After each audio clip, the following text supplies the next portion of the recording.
शरद पवार यांनी राधाकृष्ण विखे पाटील यांच्या दहशतीवर आता हल्लाबोल केल्याचं पाहायला मिळत आहे। धडा शिकवण्याची वेळ येऊ देऊ नका, शरद पवार यांनी विखे पाटील यांना हा इशारा दिला।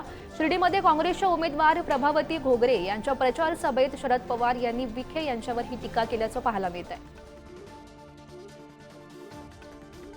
मी सांगू इच्छितो मी काही महाराष्ट्राच्या सत्तेत नाही, पण आज या राज्यामध्ये किंवा या भागामध्ये दहशतवाद आणि दमदाटी याचा आधार घेऊन कोणी काहीतरी करत असेल तर ज्या गावचा मुली त्याच गावचा वावी त्यांना धडा शिकायचा सुद्धा निकाल घ्यावा लागेल आणि ती स्थिती येऊ नये अशी अपेक्षा आहे।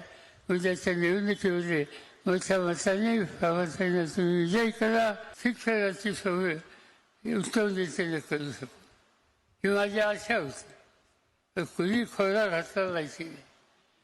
नंतर मी चौकशी केली की एवढं चांगलं काम करायचं, शेती महामंडळाची जमीन आहे, का हालचाल तुम्ही लोक करत नाही? म्हणजे तुम्ही हे केलं तर काही लोकांना असतं आमच्या कॉलेजचं काय होईल,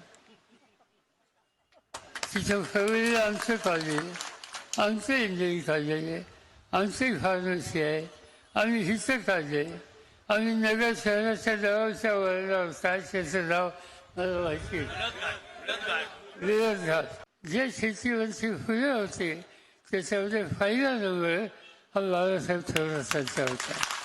आणि अशा लोकांच्यावर आज आम्ही विचार करतोय की यांच्या हातामध्ये तुम्ही लोकांनी राज्य उद्या दिलं तर त्यांच्या मार्फत हे सगळे प्रश्न आणि हे सगळे नवीन कार्यक्रम कृतीमध्ये आणण्यासाठी कुठल्याही प्रकारची अडचण येणार नाही।